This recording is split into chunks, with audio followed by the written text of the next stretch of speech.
ഇപ്പോൾ ഒരു വാർത്ത പേരാമ്പ്രയിൽ നിന്ന് വരുന്നത് നിർമ്മാണ തൊഴിലാളിക്ക് സൂര്യാതപമേറ്റു എന്നതാണ്. ആവള കുട്ടോത്ത് കണ്ണങ്കോട്ട് പ്രദീപ് കുമാറിനാണ് സൂര്യാതപമേറ്റത്. അനീഷ് ദേവസി കോഴിക്കോട് നിന്ന് വിവരങ്ങളുമായുണ്ട്.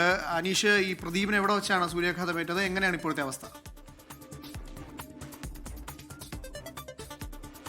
അനൂപ്, ഇന്ന് രാവിലെ 11 മണിയോടെയാണ് കോഴിക്കോട് പേരാമ്പ്രയിൽ നിർമ്മാണ തൊഴിലാളിക്ക് സൂര്യതാപം ഏറ്റിരിക്കുന്നത്. ആവള കണ്ണങ്കോട്ട് പ്രദീപ് കുമാറാണ് സൂര്യതാപം ഏറ്റിരിക്കുന്നത്. ഈ കെട്ടിട നിർമ്മാണ ജോലിക്കിടെ പ്രദീപിന് ശ്വാസതടസ്സവും അതുപോലെ ക്ഷീണവും അനുഭവപ്പെടുകയായിരുന്നു. തുടർന്ന് കൂടെ ഉണ്ടായിരുന്ന മറ്റ് ജോലിക്കാർ ഇദ്ദേഹത്തെ പേരാമ്പ്ര താലൂക്ക് ആശുപത്രിയിൽ എത്തിക്കുകയും പ്രാഥമിക ശുശ്രൂഷ നൽകുകയും ചെയ്യുമായിരുന്നു.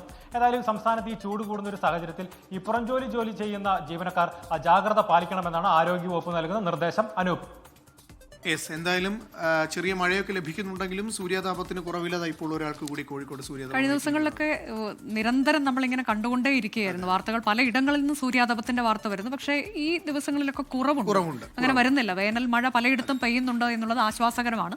അപ്പോഴാണ് ഈ പേരാമ്പ്രയിൽ നിന്ന് ഇങ്ങനെ ഒരു വാർത്ത വരുന്നത്. സൂര്യാതാപമേറ്റു തൊഴിലാളി. അനീഷ് ദേവസിയാണ് വിവരങ്ങൾ നൽകിയത്.